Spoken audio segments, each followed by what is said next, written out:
Yeah, well, I think there's some, I was actually having this conversation with a colleague and they were like, oh, the hook comes at the end, right? It's like your call to action. I'm like, it could be, but I like to think of a hook can be anywhere. It could be in your subject line. It's what gets people to engage back with you. Ultimately, what gets a response, right? Could be text, it could be pictures, it could be video, whatever. That's what I think of when I think of a hook, is just what's that meaty part of your message that's going to get people to go, oh, cool, I'm going to engage with this.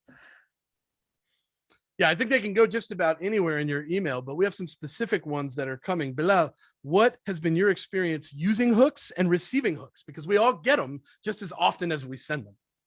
Well, the easiest emails to ignore are the ones that don't have a hook. They just look templated. They look the same. They look like a carbon copy. And keep this in mind. This was what really changed my selling, was when I realized I'm graded on a curve. And that curve is every other seller reaching out to that potential buyer. And that's the curve I'm against. So the good news is it's a very forgiving curve. I mean, a lot of sellers are very mediocre. They're not good at their jobs. Unfortunately, they weren't trained properly or whatever different reasons, because sales is like a trade skill. It's something that you have to learn, like you would carpentry. You'd want to study under somebody that knows how to do it to learn it properly. Not many of us have gotten that. I didn't in my early years. It took a while before I finally got a manager that could really teach me the right way. So that's what it comes down to. So bad emails don't have a hook, easily deletable. Good emails have a hook. They make you read. They make you like spend more than 10 seconds on the email or the message. And that's typically you thinking about what they said. Either they throw something your way that makes you laugh. It usually triggers an emotion. It's something limbic brain based. Makes you laugh, makes you wonder, makes you stop for a second and say, oh, I don't have an answer to that. And those are all good things. All, you know, if you can trigger an emotion from a cold message to some stranger, you've done something absolutely right. Say that one more time. I want people to understand what you just said right there. If you can change a cold message. Yeah, if you can send a cold message that triggers some sort of emotion in the reader, you have done something very, very right. You've beaten the curve, right? You won in that race against everybody else that's trying to get that buyer's attention. Nice. Any of them. I mean, like the subject line is the first place you can put a hook. I talk about word plays and number plays, putting two things that are similar and one thing that's really odd. So you might say bananas, oranges, cobra, and that's your subject line. And people are like, what? Like, I followed you, bananas, oranges. What's the cobra have to do with this? I'm clicking this email. What's going on here? That could be, that's your hook, right? You just got them to open the email. It could be the first line where if some people have kooky things they put on their LinkedIn, like they, you know, were part of some space program when they were a kid, and you're like, oh, did you actually meet an astronaut? Like, that could be your opening sentence, right? You don't even have to mention their name. And that's a hook that's going to get their attention to open up the email and read what you got to say, because they realize you sent this to them only, and it's truly personalized. So it could be anywhere. It doesn't have to be at, you know, buried beyond the preview line. One of the worst hooks I ever heard comes from a Daniel Tosh album, where somebody sent him an email that said, "Hey, dipshit," in the subject line. And he was like, that is a definite open. I am definitely opening that email. it's not getting deleted, right? Best subject line ever. Hey, dipshit. I love it. I think I would open that too, because I'd be curious. I would too. I'd be like, hell no, what is this? Who's calling me a dipshit? There better be a catch here. There better be a hook. I feel like the preview, you'd have to have some level of like, just kidding. Preview text is JK ... Oh my gosh. I love that. Yeah, I mean, just to like piggyback off of you, Belal. Yes, I think a hook can be anywhere. And arguably, I think you could even have a hook as a PS, which I've seen used a lot. And I've actually used that pretty effectively as a way not to deter from like the main point you want to get across in your email. And visually speaking, it's a great call out. If they don't see anything, they're going to see that PS, and that if that's hooky and on point, you may get your response just off of that. So yeah. So I'm really heavy on number plays. So my subject lines involve numbers. These numbers will follow a pattern, and then there'll be one that doesn't follow the pattern at all. So it'd be something like 12, 15, 363, and then a question mark, and people are like, what just happened? Like following you from 12 to 15, small numbers, then you just threw out this big number, why? And then in the actual body, I'll explain it. Be like, by the way, saw that you've been, you know, in enablement for 12 years. Looks like your team has now grown to 15 people. And I noticed your headcount for your company has grown 360% year over year. I'd imagine you're dealing with blank. And people are just like, whoa, that was smooth. All right. It just ties it all in from the subject. Here's the crazy part though. We made this mistake one time at one of my teams where we did a number play and we did not explain it correctly in the email. So we did not explain two of the numbers and it made 0.00 difference in open rate or reply rate. So people don't actually sometimes even care if you explain the puzzle that you gave them in the subject line. They still click the email and read it and move on. Not a single person responded to that email about, wait a second, what were those two other numbers? I don't get it. What were you saying? They just totally took the email off face value, which is kind of crazy to me, but that's what I will do. That's good. Kristina, examples of hooks that often go in the beginnings of your email. So Belal, very heavy on numbers. What's your go-to? Yeah, so I'm really heavy on making it really about them and some activity that I've seen. For the people that we're targeting, they tend to have a pretty high digital presence. So recruiting teams, they're usually posting, they're usually commenting and engaging with content. So we're kind of lucky in having a lot of ammunition for being able to personalize. One subject line that's worked really well for me, and I don't care, I've been using it for years. It's not the only one I use, but it works, is Belal, about your LinkedIn post, or Belal, your LinkedIn post. Automatically, they're going to be like, wait, this is about something I wrote. And it's an ego boost. And I have found, just so you know, I think you can desire different outcomes or different levels of engagement based on where you're using your hook. So in that example, that hook is to get them to open, right? That's the only purpose of that hook in the subject line, is let's get them to open. In the beginning, I'm then going to buffer that by saying, hey, well, I saw that you recently wrote about blah, blah, blah. And I'll actually pull out a quote from it. Or if they commented on a post, I'll pull out a quote from that. And what I found is that I can do very little talking about value prop or product. And I've studied this a lot.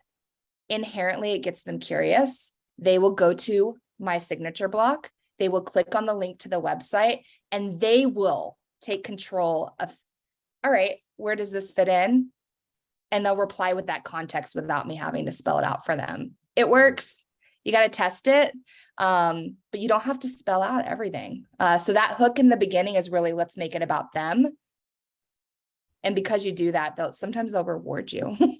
So for me, I like to space out my sequence so that it has more touches in the beginning and then less touches at the end, and it kind of starts to trail off. So most of our sequences do no less than 12 touches total, which is both calls, LinkedIn, and email. And then typically they'll finish off at max 18 to 20 touches total. And over that time period, that's no less than 21 days. So initially week one, day one, you're going to get a call, an email, and a LinkedIn touch. And then a couple of days later, you're going to get another maybe email or a call. And then a few days later after that, you're going to get a call.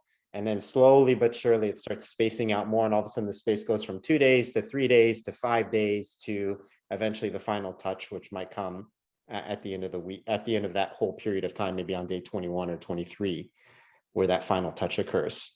And we see the reply rates are pretty consistent. I also do, I call it a breakup email. I'm not afraid to say that, where I use a very simple line where it's like, there's a fine line between persistence and pestering. I don't aim to cross it. This is my final email to you. Here's what I was emailing you about. If you're not the right person, please let me know who is. I tried to do my research and I identified you as that person.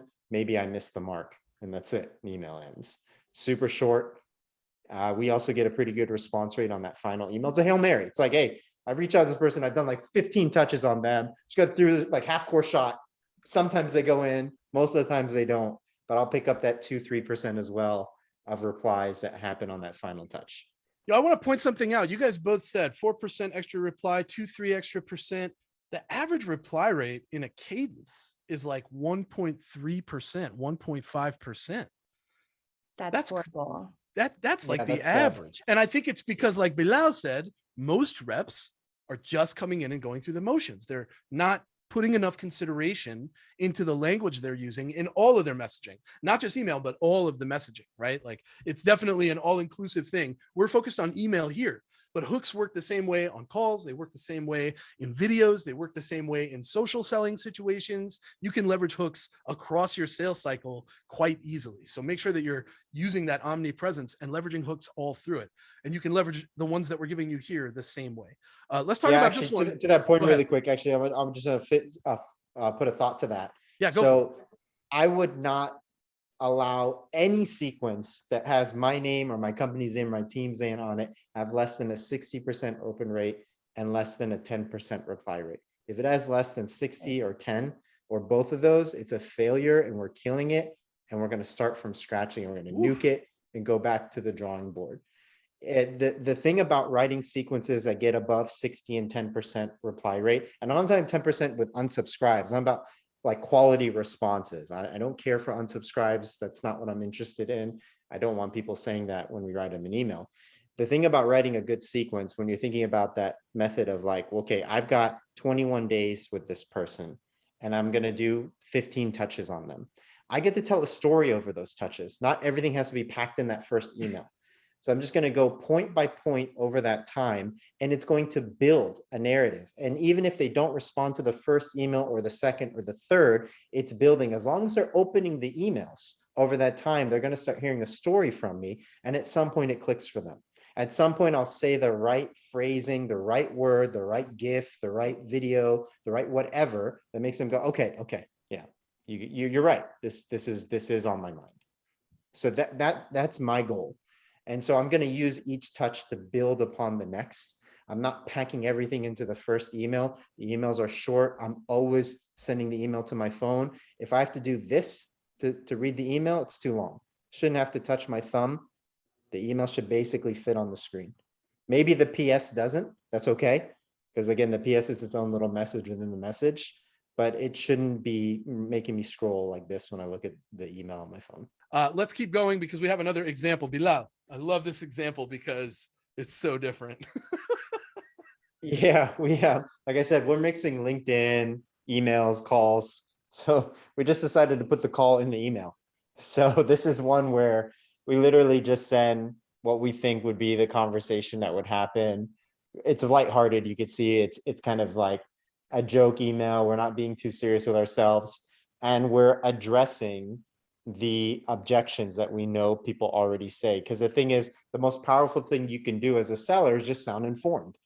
And sellers, for some reason, hesitate to do this, but you already know what people say.